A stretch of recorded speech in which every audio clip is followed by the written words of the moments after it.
just a brief announcement. There was a mistake on your pass on paper version on the program. The talk will be given in French and the slides will be in English, so I hope it will be okay for everybody. Donc, je m'appelle Anastasia, je suis data scientist chez Tabmon. C'est le trading desk de la publicité mobile. Notre stand est juste devant, donc n'hésitez pas à venir nous voir si vous voulez savoir plus sur nos défis technologiques. Et aujourd'hui, je vais vous présenter les bibliothèques en Scala de ma boîte à outils de data scientist. Donc, KDNuggets organise chaque année un sondage pour savoir les technologies les plus populaires pour les data scientists. Et donc, parmi les langages de programmation, depuis 2014, R, Python et SQL restent en haut de classement.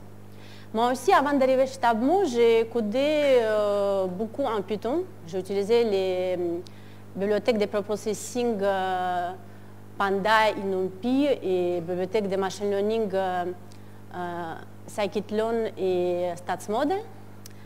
Mais quand j'ai commencé mon travail chez Tabmon, j'ai été confrontée à la situation où je devais traiter une volumétrie bien plus importante où Python n'était plus suffisant.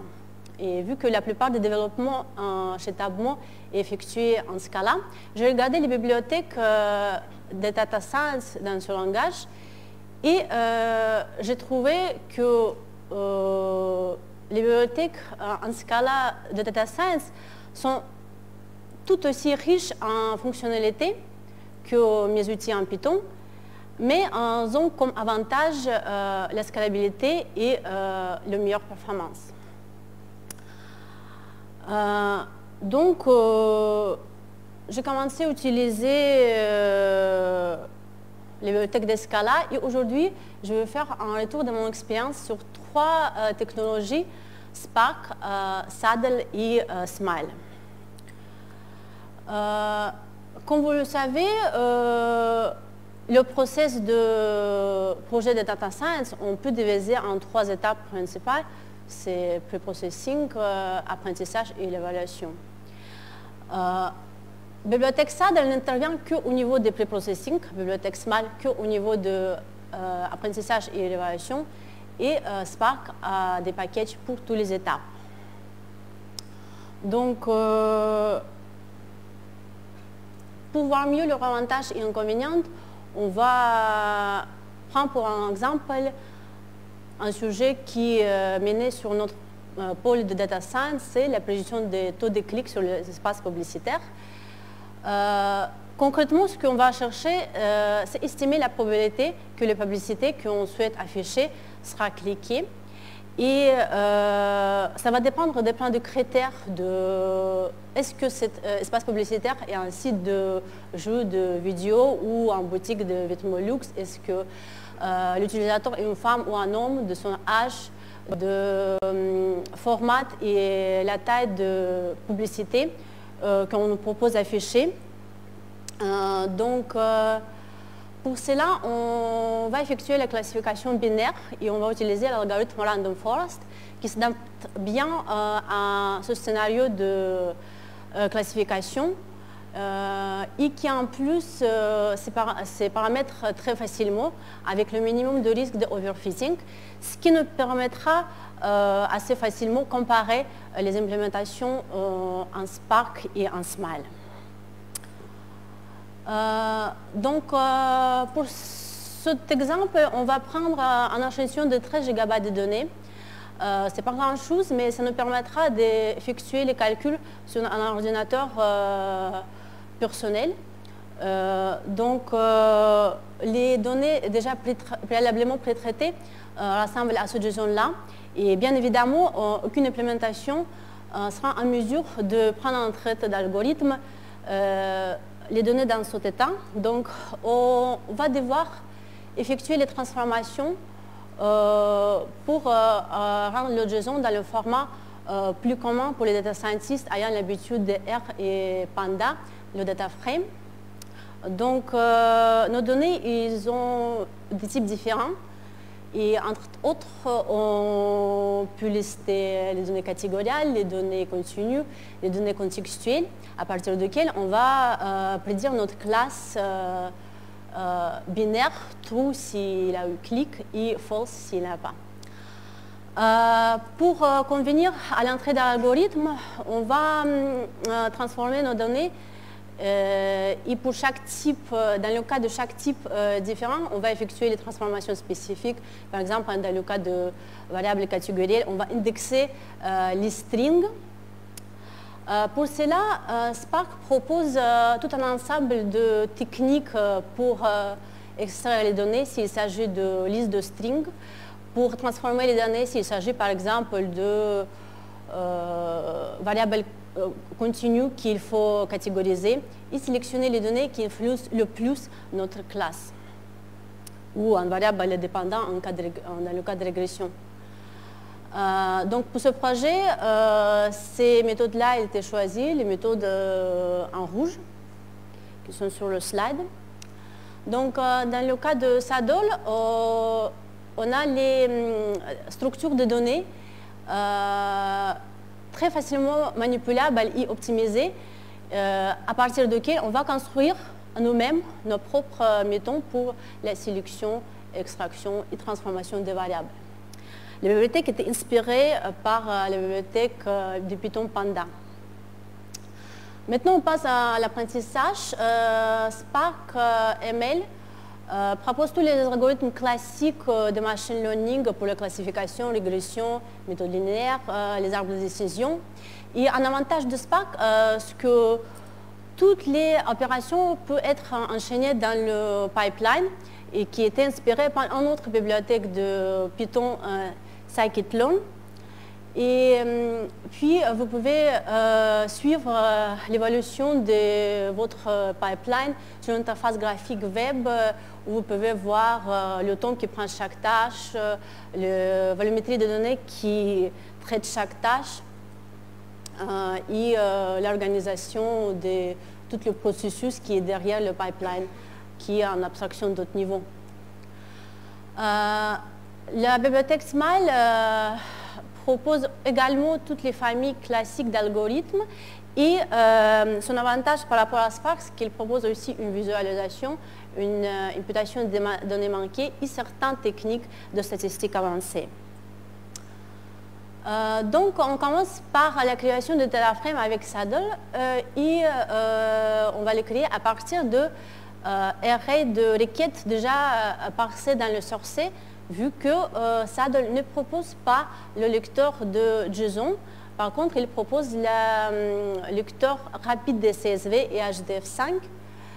Puis, on va équilibrer nos données, vu que la spécificité de notre jeu de données, c'est que le pourcentage de non-clics est beaucoup plus élevé par rapport aux clics. Et donc, on va omettre un certain nombre de clics. Comme vous voyez, le data frame de Saddle ne gère pas les types hétérogènes. Donc, en pratique, on va devoir jongler avec des NI, ce qui peut engendrer certains problèmes. Et ça pourrait être vu comme une amélioration de cette library par la suite. Dans le Spark, on lit data frame directement à partir de JSON. Et à la vallée, on transforme les données avec les commandes Spark MySQL. Et avec les mêmes instructions de Spark SQL, on va aussi filtrer et échantillonner notre non-clic. Pour transformer les données, on va prendre l'exemple d'indexeur de string. Donc dans le Spark, on va appeler directement la classe string indexer qui va récupérer tous les strings uniques et les remplacer par leur index numérique. Dans le Saddle, on va écrire notre propre méthode en utilisant les facilités de Saddle pour parcourir le data frame, pour parcourir le colonne de data frame et récupérer chaque valeur unique et puis par la suite les remplacer par l'index numérique. Quand on finit le pré-processing, on va séparer, découper notre jeu de données en deux. La première va servir pour l'apprentissage, train, et le deuxième va servir pour la validation. Donc, pour l'entrée d'algorithme, pour l'entrée d'implémentation de SMILE, on a besoin d'arrays. Donc, on va convertir data frame en array en utilisant les séquences de lignes et séries de saddle. Sur Spark, algorithme random forest demande un data frame composé de deux colonnes. La première, les colonnes de variables, et la deuxième, les colonnes de labels. Donc, vu qu'après la transformation, on a chaque variable dans les colonnes différentes, on va les assembler avec le class vector assembler et après, avec la méthode random split, on va découper le jeu de données en deux, mélangés aléatoirement. On va passer à l'apprentissage. La construction de classificateurs est équivalent dans deux librairies, mais il y a toutefois les différences. Le critère d'arrêt sur Spark, c'est la profondeur de l'arbre, et en SMILE, le critère de l'arrêt, c'est le nombre maximum de feuilles, qui permettent mieux contrôler la taille de l'arbre, vu que généralement les arbres ne sont pas équilibrés. Deuxièmement, SMILE propose un paramètre class weight avec lequel vous pouvez équilibrer vos données, qui sont par exemple, dans notre cas, clic et non-clic non équilibrés.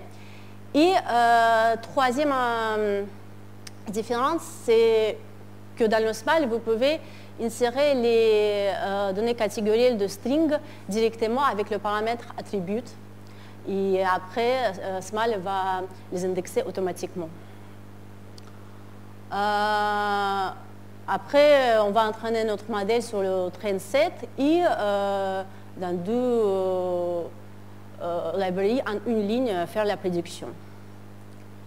Maintenant, on peut évaluer notre modèle. Dans Spark, il y a 4 métriques d'évaluation pour ce classificateur dérivé de la métrique de confusion. Et dans le SMILE, c'est l'erreur classique pour les algorithmes avec agrégation bootstrap.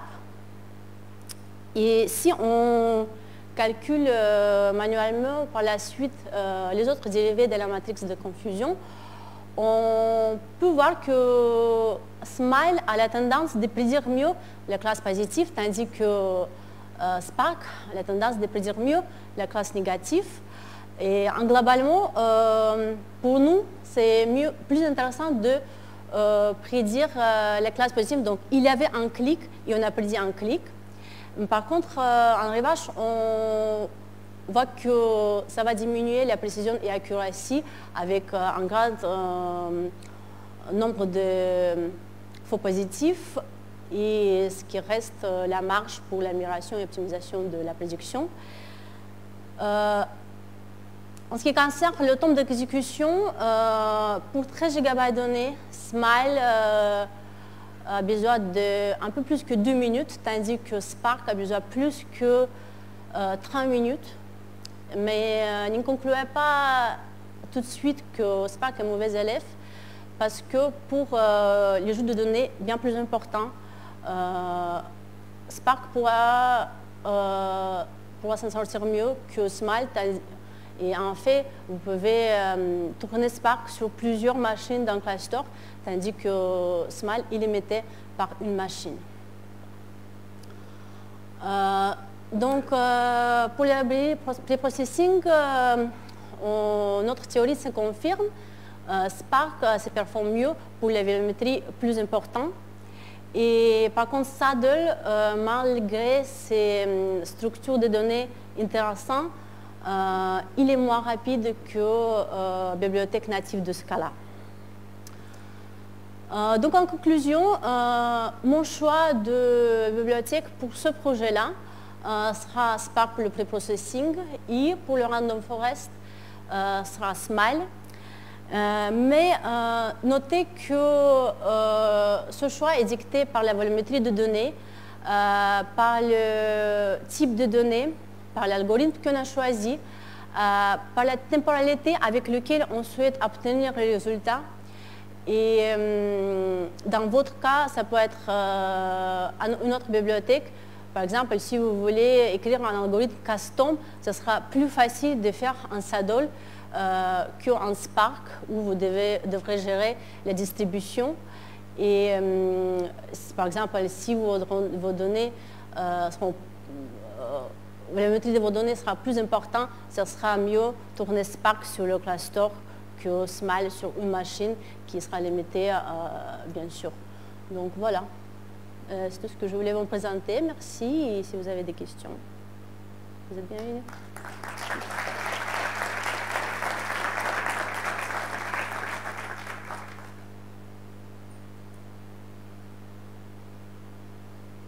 Je ne vois pas. Allez-y. Oui.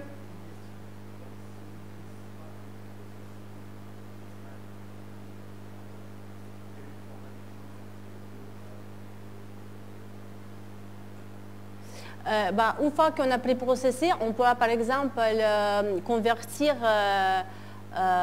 on peut par exemple faire output de Spark comme SSV. Et après, déjà SSV, on peut le convertir en array. C'est possible.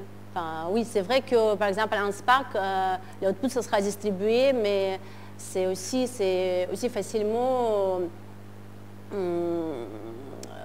écrit dans le CSV. Donc ouais, c'est c'est ça.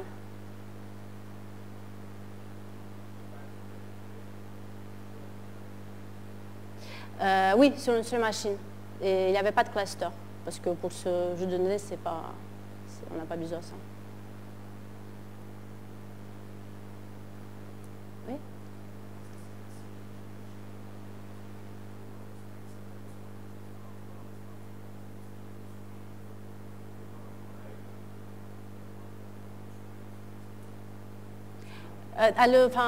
Dans le SADOL, c'est vrai que c'est difficile de faire la production, surtout que nos données, il s'agit de terabytes de données. Donc, effectivement, on utilise plutôt Spark, mais pour la partie d'exploration, ça dépend aussi des cas d'utilisation, même en production. Ça dépend, est-ce qu'on traite une demi-journée, une journée, voilà, est-ce qu'on filtre les données avant de traiter. Donc, data science, c'est un peu cas particulier, donc il n'y a pas de règles, mais c'est sûr que, par exemple, SADOL et certaines bibliothèques natives de Scala, ce sera peut-être compliqué de lancer une grande volumétrie sur ces données, donc on n'utilise pas pour production.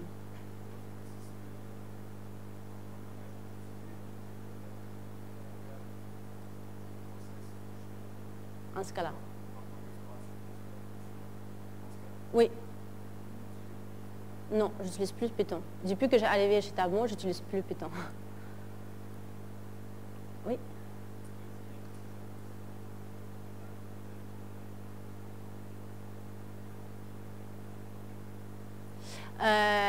Pharma généré par Madel, il a des différences. Donc, en Spark, c'est un modèle distribué et en Smile, c'est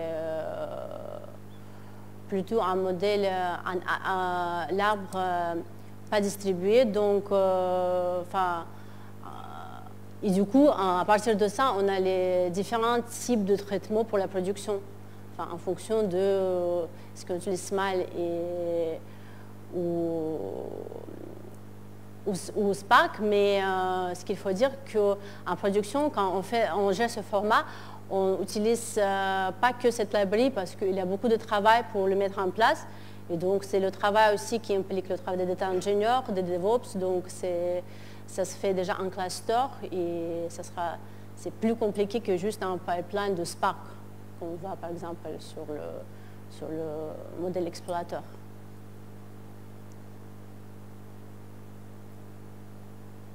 Allez-y.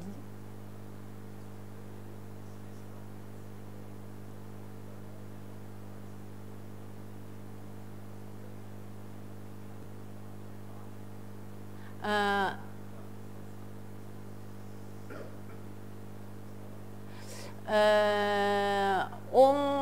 fait,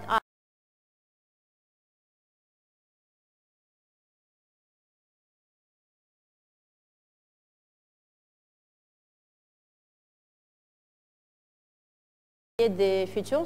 Après, on ne prend pas tout dans l'algorithme, on sélectionne ceux qui influencent le plus l'algorithme et après, donc, on diminue bien sûr la dimensionnalité pour mettre ces données dans l'algorithme. Donc, centaines de milliers à la base, mais après, on les diminue. Et donc, je ne sais pas, est-ce que vraiment il y a la nécessité de mettre toutes les features dans l'algorithme parce qu'il y a beaucoup de bruit, il y a beaucoup de variables qui sont dépendantes entre eux, donc voilà. Oui.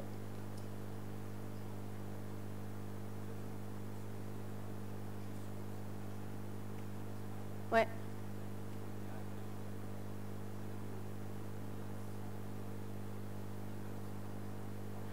5000 requêtes par seconde.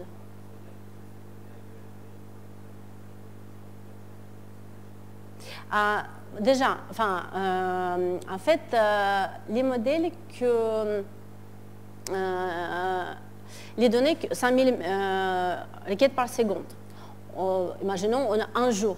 On récupère toutes les données. On récupère, on les filtre. On récupère ceux qui sont plus intéressants pour nous. Par exemple, on prend déjà que les données, que les requêtes qui étaient gagnées.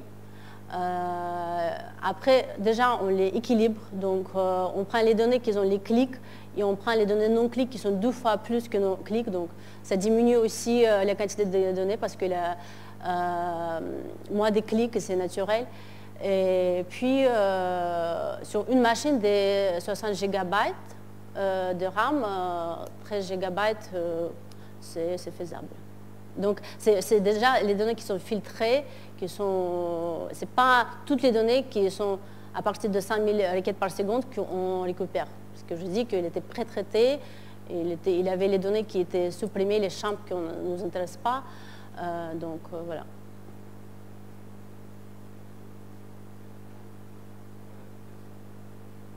Ouais.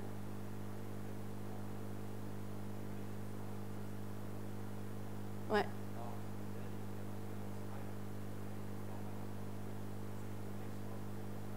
Mais pour la production, on n'utilise pas la modèle de Smile. Ouais, du coup, c'est l'exploration. Ouais.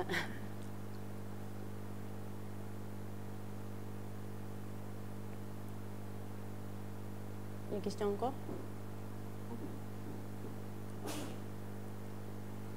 Merci à vous. Merci.